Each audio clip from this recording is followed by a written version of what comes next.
Assalamu alaikum wa rahmatullahi ta'ala wa barakatu. Kar ku manta kuna tare da Mr. Complete. So yau dai insha Allahu zan yi bidiyo yanda ake withdrawing na rocket. Idan wannan ne farkon bidiyo na da ka kalla, so kai subscribing sannan kai liking kama mutane sharing dan kowa ya amfana. Saboda mutane da dama suna tambaya na ya ake withdrawing rocket. So yau insha Allahu zan nuna muku yanda ake withdrawing rocket. So abun farko da za ka yi shine misali yanda kuma ake swapping na rocket shine misali idan ka bude app ɗinka ka ce open app. Kamar yadda kuke gani sai ka zo ka danna wannan note now din. Kun ga yanzu farashin rocket duk guda ɗaya dala 124 ne a yau. So idan ka danna wannan note now din, kun gani a wannan inda kuka ga wa'annan figures din, so za ka zo gefen ɗan aron nan inda suka sa rocket sai ka taɓa rocket. So duk rocket ɗaya yana matsayin wancan token ɗin naka guda 500. Kana rubutawa gashi nan 500,000 wannan token shi zai baka one rocket guda ɗaya. Saboda can kun ga bai kai ba shi yasa ba a yi wannan ba. So da demo ya kai sai kawai ka danna swap ɗin nan so da sai kai swapping. So wannan kenan. Bari mu koma baya kuma yanzu abinda kowa ke jira ya za a yi withdrawing rocket. Farko abinda za ka yi idan ka zo ka taba balance ɗinka, kun gani idan ka taba balance zai sa ma 2 airdrop gashi nan adadin rocket ɗin da nake da shi. Then abinda za ka yi shine sai ka ce payout. Payout. So idan ka ce payout gashi nan ya ce ma select the token you want to withdraw. Yanzu me kake so kai withdraw? Muna son mu withdrawing rocket ne. So da sai ka taba rocket. Gashi nan ya sa specify the number of token you want to withdraw. How many rocket nake son in fitar, misali sai in ce 1 sai in tura. So yanzu kun ga ina turawa gashi nan sun ce to withdraw you must have at least 1 USDT on your balance which is charged as a withdrawal fee. Yanzu ba zan iya withdrawing rocket dina ba har sai ina da dala ɗaya a cikin balance ina na rocket. So yanda za ka yi shine sai ka koma asalin main menu na bayan. To ya za ka yi ka sa wannan dala ɗayan a ciki shine yanzu za mu yi a wannan bidiyo ɗin. Abinda za ka yi sai ka koma ka taɓa balance. So after idan ka taɓa balance sai ka taɓa gashi na an sa top up USDT. Muna gani ko sai ka ce top up USDT. So kana sa top up USDT gashi nan sun ce specify the amount of USDT da kake son ka shigo da shi. Sai mu ce 1 USDT muke so mu shigo da shi 1 USDT sai ka taɓa. So yanzu gashi nan sun sa click button to proceed the payment. So sai ka taba wannan proceed to payment din kamar yadda muke gani sai ka taba shi. So yanzu gashi nan ya bamu option. Muna son mu turo shi ne ta address ko kuma ta cikin X-Rocket ko wani abu makamancin haka. So abinda za ka yi sai ka taba address. Kana taba address zai baka options na wane network kake son ka shigo da shi a ciki. So abinda kake son ka shigo da shi idan ta Tron ne, idan ta Ethereum ne, in kuma ta Ton ne.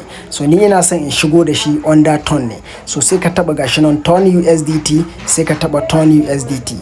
Gashi nan sun sa attention waye. So ga wallet address din da suka sa Ton to USDT, so da sai kai holding din shi sai kai copy din shi. Muna gani ko sai kai holding sai kai copy. Misali idan ne copy gashi nan na sa copy, bari in paste nan in cire asalin address din.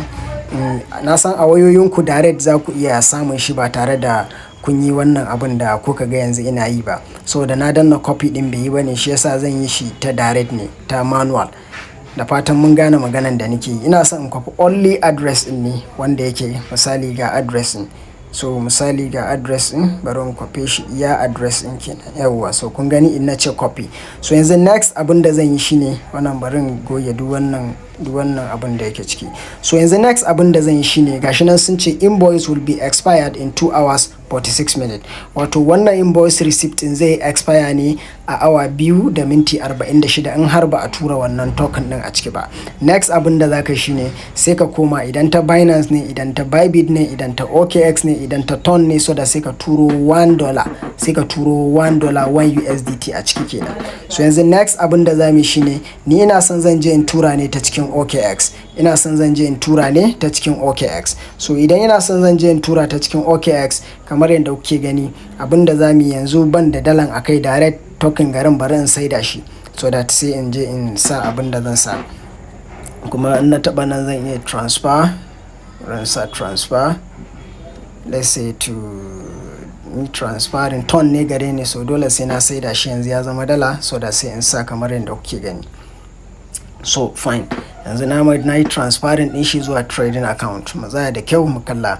Idan wannan ne farkon bidiyon da ka fara gani, ka yi subscribing channel dina domin insha Allah zan sako bidiyoyi da yawa game da abin da ya shafi mining da kuma cryptocurrency. So naku a koda yaushe Mr. Complete. Muna kallo ko? So yanzu gashi zan saida. So kun ga yanzu ina da dollar na. So yanzu ya za in tura withdraw zan yi. Sai yanzu in taba withdraw. Muna gani ko? So idan ka taba withdraw sai ka ce withdraw crypto, sai ka taba withdraw crypto. Muna gani ko? Mu tsaya da kyau mu dular da wannan abun withdraw crypto. Abinda nake son tura USDT ne, so da sai in taba USDT, sai in taba on chain, on to chain.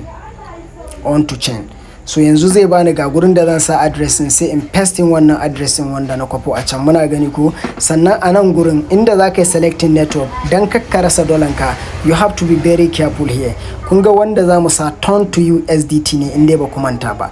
Gashi nan turn to USDT, gashi nan mun taba. So wannan commenting is optional if required. Ga sun ta enter comment if required by the receipt platform. So kun ga a can kaman ba mu da comment, bari mu kara komawa mu yi confirming. Kun ga babu wani comment a wurin, kun ga ba comment, so ba sai ka sa wani comment ba. So daga nan sai ka zo sai ka selecting withdrawal nawa za ka yi, 1 USDT muke so mu tura, sai ka rubuta 1, dan sai ka danna done. Daga nan next abin da za ka yi sai ka ce submit, ina gani ko? So gashi nan ya sa mana potential risks da waye na terms and conditions, sai ka taba wannan abin sai ka ce continue. Daga nan sai mu ce confirm,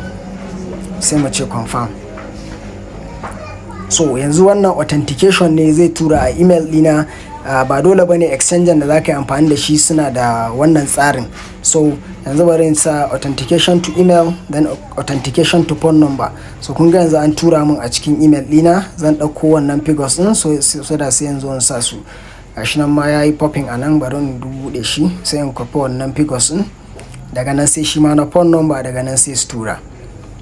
Ba dole bane exchange da kake amfani da shi a ce akwai wannan procedure din, but abinda kawai na fi son ku gane, ku duba logic din da ake amfani da shi. Misali gashi nan 076142 sai in koma kai network ya hana mu, sai na canza wannan abun, wallahi sai na canza shi. So still dan koma under asset, daga nan sai in ce withdraw. Muna gani ko? Sai na ƙara kwafo address din nan saboda na riga okay a kaman ban yi copy din shi ba. The same procedure za ka yi, ba wani abu za ka canza ba. Sai in ce USDT to on chain, USDT, sai in pasting wallet address din, sai in selecting network din shine USDT ton, ba comment, nan kuma number of USDT 1, then sai in ce submit. Potential risks mun maimaita procedures din ne kawai, sai in ce confirm, so kun ga bari in gwada in ga alasa bai expire ba. Okay, sai na sake turawa, bari in sake turawa, sai in ce send. So yanzu gashi nan sun ce mun sun tura a mail dina. Bari in koma cikin mail dina, so da sai in ƙara kwafo shi na mail din yake ne. So this is the mail. Bari in koma baya, so ga new wannan nan gashi nan 07 kamar ma na ɗazin ne ai 076142. So this is 076142. Daga nan sai phone number verification shi ma za su tura nasu daban. So gashi nan na tura a number na zai popping shi, daga nan zan sa kawai da ya shiga. So kun ga gashi sai in ce done, dan sai in ce confirm. Muna gani ko? So yanzu shikenan request submitted. So yanzu abinda kawai zamu yi shine sai mu koma cikin Telegram dinmu a nan gurin, so da sai mu jira. Na wurin payment din me yake kaman ya dawo da mu baya. So amma still za su notify din mu a Xrocket, ran searching Xrocket. Okay, so ga transaction din nan. So yanzu da ya shigo za su yi notifying dina cewa na turo wannan 1 USDT din. Muna gani ko? Za su yi notifying cewa na turo wannan 1 USDT din. So yanzu sai mu jira zuwa messaging. Okay, so gashi nan USDT din ya zo wanda aka turo daga can. So kar ku manta akwai charges, so ka ƙara wani charges at least irin $0.25, ƙara at least $0.25 So kamar yadda kuke gani gashi nan wannan din ya riga da ya zo USDT din mu, kawai sai ka danna return. Kana danna return, so kun ga yanzu idan ka koma ga USDT din mu nan ya hau, then sai ka ce payout. Muna gani ko, sai ka taba payout. Gashi nan select the token you want to withdraw, sai in ce rocket nake son withdraw, how many, sai in ce 1. Muna gani ko, then sai in ce 1. Muna gani ko, now send wallet address on the Ton network, use verified wallet such as Tonkeeper or Tonspace. Maganar da suke shine ka turo wallet address wanda yake under Ton network, sannan kuma use verified wallet such as Tonkeeper. Kai amfani da verified wallet wanda yake under Ton ne, ko na Tonkeeper ko kuma Tonspace ko kuma wani abu makamancin haka. So abinda kawai zan yi sai in koma cikin Tonkeeper dina. Muna gani ko, ga Tonkeeper dina. Idan na koma cikin Tonkeeper dina, me zan yi yanzu? Receiving zan yi. Mu gane yanzu receiving zan yi, sai ka taba receive. Muna gani ko, dan sai ka ce copy, sai ka ce copy. Next abinda za ka yi sai ka koma cikin Telegram ɗinka, so da sai ka yi pasting wannan wallet addressing ka tura haka. Gashi nan quantity 1, commission 1 USDT, this is the address. Ka yi confirming payout din, sai ka ce confirm payout. Muna gani ko, gashi nan withdrawal request has been created. Withdrawal request has been created. So yanzu already sun riga sun yi creating withdrawal request ɗinka, da an tura ma iyaka ka koma a cikin mene, a cikin Tonkeeper ɗinka, ka yi refreshing, za ka ga rocket ɗinka ya zo wurin. Wannan shine hanya mai sauƙi da ake iya fidda rocket. Idan yanzu ka fara kallon wannan bidiyon nawa, ka yi following, ka yi liking, sannan ka yi subscribing, sannan za ka iya dubawa a duk wasu social media handles. Ka yi following page mu a Instagram, a TikTok, a Facebook da sauransu akan Mr. Complete Creative ko kuma Mr. Complete. Na ku a kodayaushe Mr. Complete. Ku yi subscribing, sannan ku danna mana alamar liking, ku yi commenting, masu tambayoyi su yi tambayoyinsu, sannan kuma mutane sharing don kowa ya amfana. Na ku a kodayaushe Mr. Complete.